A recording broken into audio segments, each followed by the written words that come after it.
ماما ايه؟ طبعا يا اخويا، ما انت سهران طول الليل في الشوارع بتتصرمح وجايلي وش الفجر بتتطوح. بتصرمح واتطوح؟ ماما انت نسيتي حصل ايه امبارح؟ انت اجبرتيني اتفرج معاكي على فيلم خادمه ولكن، وسقطت على الكنبه قبل ما اعرف ولكن ايه.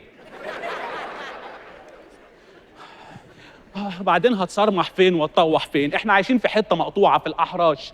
انا اقرب مكان ممكن اتصرمح فيه ده قصر ثقافه الفيوم، وده لازم اركب له مواصلتين وبطه.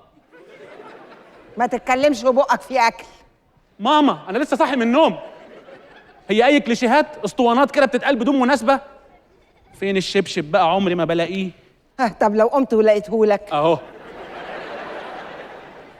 النهارده عيد ميلاد جدك، وجدك وخالك وخالاتك الاتنين وبنت خالتك وخطيبهم جايين يقضوا اليوم معانا. يا نهار مش فايت.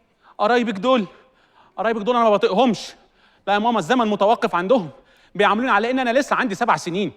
هيقعدوا بقى يقولوا لي فاكر لما لبست الجلابيه الفوشيا اللي عليها جريندايزر؟ ولما حميناك في راس البر على السلم وانت مش لابس حاجه من تحت بالخرطوم؟ ماما لا، لو قرايبك جم النهارده هيبقى اليوم اتضرب، وانا عندي شغل وعندي اختراع ومعادله.